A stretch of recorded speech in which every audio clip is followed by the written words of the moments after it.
ओम पितृदेवताभ्यो नमः। स्वागत है आप सभी का मेरे भक्ति भावना यूट्यूब चैनल पर। आज मैं आपको पितरों को प्रसन्न करने वाली पुत्र और धन प्राप्ति की पितृ अमावस्या की कथा सुना रहा हूँ। श्राद्ध पक्ष में सर्वपितृ अमावस्या का बहुत ही महत्व होता है। यह पितरों को विदा करने की अंतिम तिथि होती है। अगर कोई श्राद्ध तिथि में किसी कारण से श्राद्ध ना कर पाया हो या फिर श्राद्ध की तिथि मालूम ना हो तो सर्वपितृ श्राद्ध अमावस्या पर श्राद्ध किया जा सकता है। इस दिन सभी पितरों के नाम से तर्पण करना चाहिए। 21 पीढ़ी तक के पितरों के नाम से श्राद्ध करना चाहिए। इस दिन सभी पितर प्रसन्न होकर के अपने वंशजों को आशीर्वाद देते हैं। जिनके ऊपर पितृदोष हो उनका पितृदोष दूर हो जाता है।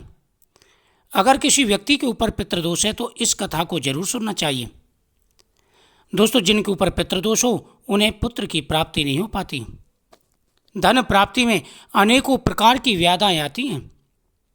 इसलिए विशेष रूप से पितृ अमावस्या वाले दिन पितरों का श्राद्ध जरूर करना चाहिए।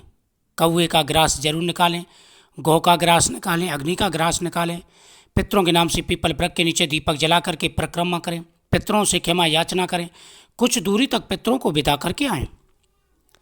देवताओं के पितृगण अग्निवास्त जो सोमपत लोक में निवास करते थे, उनकी मानसी कन्या अछोदा नाम की एक नदी के रूप में अवस्थित हुई।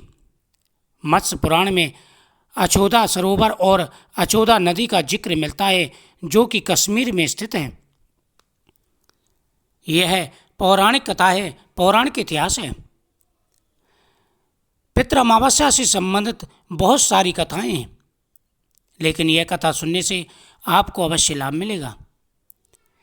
एक बार अछोदा ने 1000 वर्ष तक तपस्या की, जिसे प्रसन्न होकर देवताओं के पितृगण अग्नि, स्वास्थ्य और बहिष्पद अपने अन्य पितृगण अमावसु के साथ अछोदा को वरदान देने के लिए अश्वनी अमावस्या के दिन उपस्थित हुए।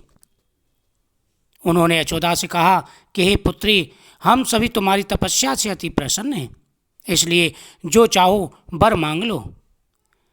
लेकिन अछोदा ने अपने पितरों की तरफ ध्यान नहीं दिया और वह अति तेजस्वी पितृ अमावसु को अपलक निहारती रही। पितरों के बार बार कहने पर उसने कहा, हे भगवान, क्या आप मुझे सचमुच वरदान देना चाहते हैं? इस पर तेजस्वी पितृ अमावसु ने कहा, हे अक्षोभा, वरदान पर तुम्हारा अधिकार है। तुमने कठोर तपस्या की है। जो व्यक्ति तपस्या करते हैं, भगवान की पूजा करते हैं, जिसके नाम से वह जाप करते हैं, उसे वरदान देना ही पड़ता है। तुम वरदान मांगो। इसलिए निसंकोच कहूँ। अक्षोदा ने कहा, भगवान, यदि आप मुझे वरदान देना ही चाहते हैं तो मैं तत्क्षण आपके साथ रमण कर आनंद लेना चाहती हूँ, यानी मैं आपसे संबंध बनाना चाहती हूँ। अक्षोदा के इस तरह कहे जाने पर सभी पितृ क्रोधित हो गए। उन्होंने अक्षोदा को श्राप दिया, वह पितृलोक से पतित होकर पृथ्वी पर जाएगी। पितरों के श्राप के दिए जाने पर अक्षोदा पितरों के पैरों में गिरकर रोने लगी। इस पर पितरों को दया आ गई। उन्होंने कहा कि अक्षोदा, तुम पतित योनि में श्राप मिलने के कारण मत्स्य कन्या के रूप में जन्म लोगी। पितरों ने आगे कहा कि भगवान ब्रह्मा के वंशज महर्षि पाराशर तुम्हें पति के रूप में प्राप्त होंगे। तुम्हारे गर्भ से भगवान व्यास जन्म लेंगे। उसके उपरांत भी अन्य दिव्य वंशों में जन्म लेते हुए तुम श्राप मुक्त होकर पुनः पितृलोक में वापस आ जाओगी। पितरों के इस तरह कहे जाने पर अक्षोदा शांत हुई। अमावसु के ब्रह्मचर्य और धैर्य की सभी पितरों ने सराहना की एवं वरदान दिया कि यह अमावस्या की तिथि अमावसु के नाम से जानी जाएगी।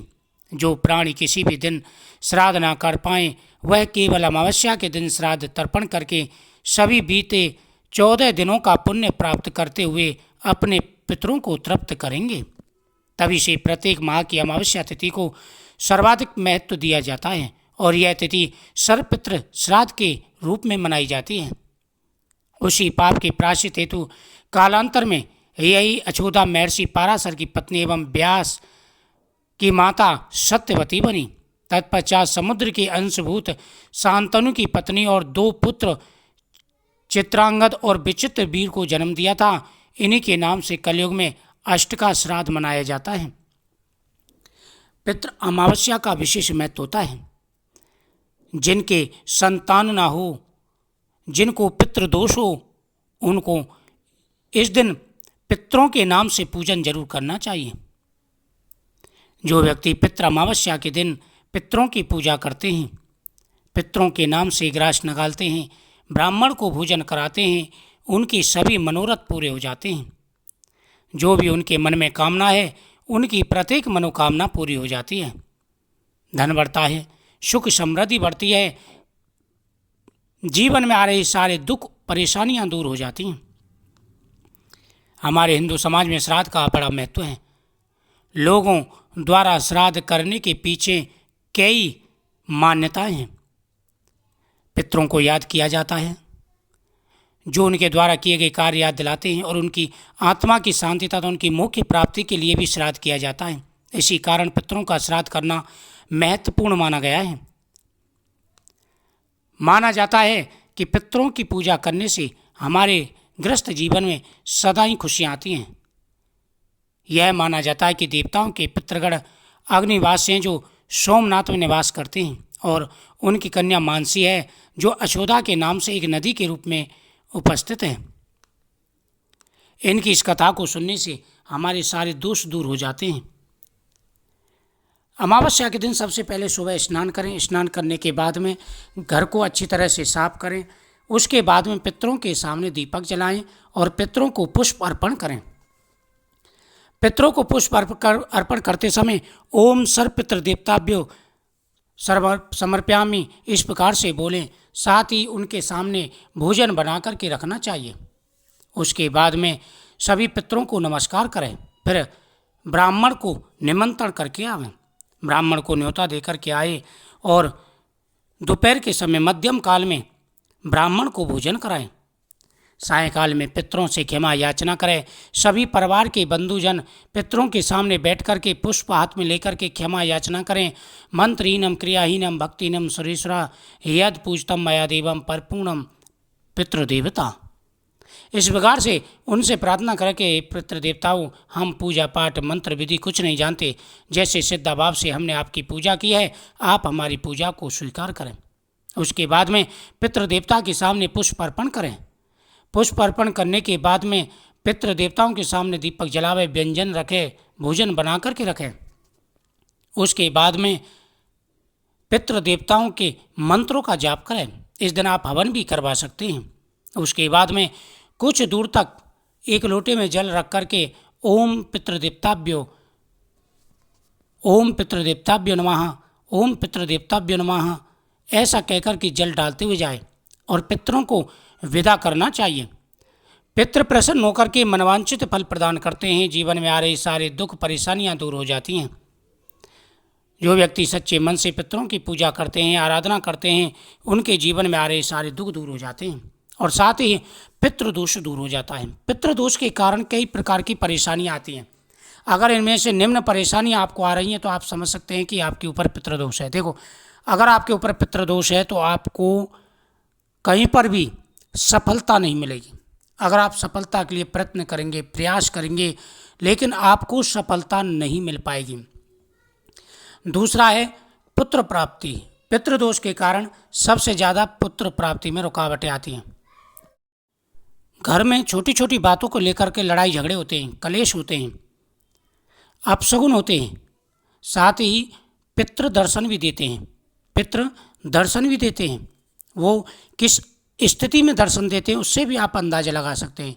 पितृ दुखित अवस्था में हैं, भूखे हैं, आपसे कुछ मांग रहे हैं, कपड़े उनके फटे हुए हैं, तो आप समझ सकते हैं कि आपके पितृ प्रसन्न नहीं है, वह दुखी है।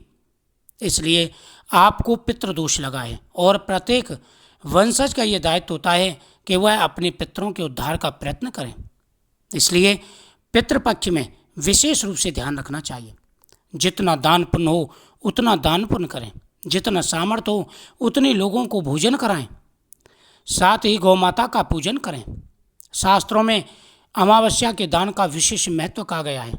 अनेकों ऐसे उदाहरण मिलते हैं जिससे आपको पता चल जाएगा कि अमावस्या का कितना महत्व है।